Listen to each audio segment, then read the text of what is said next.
Hey, howdy, and a big welcome back to Clemhawks, folks. I'm Yak, ready to take you through our NHL offering for the day. As Clem's already had his video out on Juan Soto potentially heading to the New York Yankees via a trade from the Washington Nationals. That was our MLB offering for today, and today, folks, now we get to talk some NHL. Following up on the heels of the Matthew Tkachuk trade, the first ever sign and trade in NHL history, according to Brad Treliving of the Calgary Flames. Of course, that was last night's big time get right. It was madness. About 9:30 Mountain Time in Canada, and of course, well, madness as well in the United States as everybody came together in the NHL on a Friday night and absolutely enjoyed the biggest blockbuster of a trade we have seen in years. Two 100-point players this season getting traded for each other in the following offseason. Oh, what's that been like? Well, that's the first time that's happened since Jimmy Carson and Wayne Gretzky way back in the 80s. So that is pretty big time news right there we got last night. And now today I'd like to take a moment to talk about the Anaheim Ducks. Yeah, I can feel the energy suck out of the room when I say that, but trust me, this is where it's going to get good because there's something about the Anaheim Ducks I don't think any hockey fan in the NHL currently knows, and this is where it's going to get really fun and exciting for us NHL fans this offseason. If you're going to watch anything happen, it's the Anaheim Ducks from here on out. But folks, if you're new to the channel, what I want you to do right now is take the next 8.5, 9 minutes to consider subscribing. If you haven't gotten to be part of the excitement here on Clem Hawks over the past 2 weeks, we have been rolling, we have been having a lot of fun, and it has been a blast to be doing the videos once again here on YouTube. So make sure to hit that subscribe button if you're feeling generous today. And don't forget to leave a like on the video as well if you really enjoy the discussion about potential guys going to the Anaheim Ducks, potential trades, potential everything.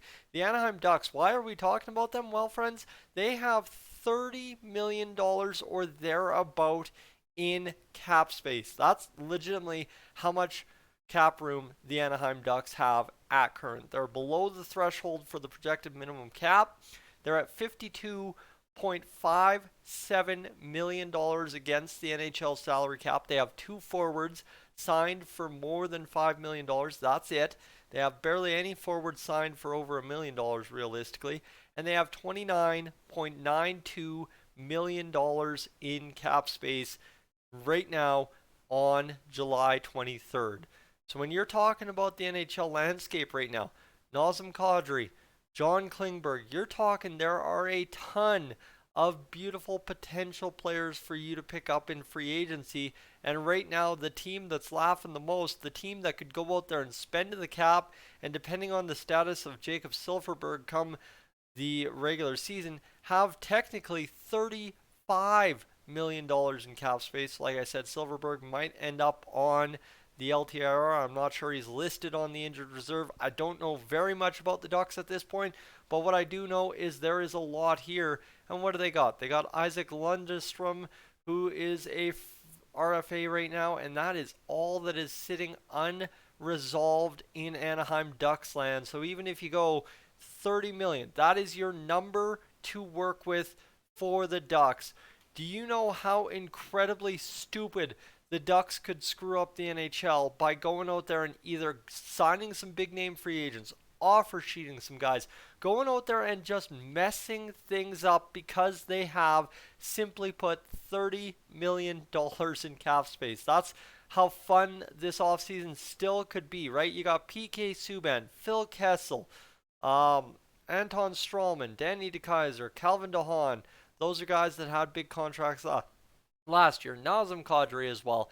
The list goes on. John Klingberg, Victor Rask, Paul Stastny, Brett Connolly, Dmitry Yashkin, Antoine Roussel, Jay Beagle, Michael Kempney, Thomas Hickey, Cody Eakin, Braden Holtby, Ryan Murray. Those are all guys that earned $2 million or more last year. Not saying 90% of them are even worth $2 million anymore, but there are a ton of guys that the Anaheim Ducks could quite easily go up and pick out of the crowd right now. And obviously, you saw it in the title. It is Kadri, it is Klingberg that I'm really targeting here for the Ducks, because if you got the cap space and you want to be competitive right out of the gate, you want to make the Pacific Division a mess, right? Calgary has just stayed nearly as good as they were last year, just kind of changed around the pieces and built a new kind of core with Huberdeau and Weegar in there. You've got Edmonton, who's going to be just as good. Vancouver hopefully takes a step forward. You know what? You got LA, who got Kevin Fiala from the Wild and has taken a step forward last year and into this year. You've got, right, the Ducks, Kraken have gotten better. Everybody in there has gotten better this year, and man, oh man, would it not be something special here to see the Ducks pull out some massive major moves the rest of this offseason, kind of swoop in there and be that hero team with all the cap space and make it happen. But that's free agents, friends. That is free agents. That does not even cover. That doesn't even cover what the Ducks could achieve in trades, right? The Ducks could go out there, and if there's a situation to be had, Pierre-Luc Dubois, I know the rumors are he's going to Montreal. That's it. That's all. We're waiting for that trade to break tonight here on Twitter sometime at 11 o'clock, just like the Kachuk trade, and we can have another night of madness. Love it. Would be great for that. But could you imagine the Ducks being like, doing that meme where the guy just pries him away from the security blanket kind of deal and takes Dubois from Montreal and brings him to southern sunny California to go out there and enjoy the beach and some hockey for 82 games a season? Yeah, you know what? There is a great possibility that the Ducks, with all that cap space, could do it, because, hold up, let's go check out their draft pick stock here and see what the Ducks could offer up for a Pierre-Luc Dubois trade. Oh my goodness. The Ducks in 2023 have 3 second-round picks, have 2 third-round picks, and also still have their first-round pick. And don't forget, they've got a ton of specialized forwards as well. And right, this forward group for the Ducks, it's 2 or 3 pieces away from being non-stop offense. You got Henrique, Strome, Vetrano, Comtois, Grant, Terry, Jones, Zegras, McTavish, Carrick, and then Lundestrom. You know what? Realistically, even if the Ducks want to be competitive this year, they don't have to add more than one piece, like a Nazem Kadri to that, and you'd be good. But you imagine adding maybe a Dubois, you imagine adding Kadri, you imagine adding Klingberg, you imagine adding Subban, and realistically, even if 4 players got $7.5 million against the cap each, you're still under the cap if you're the Anaheim Ducks.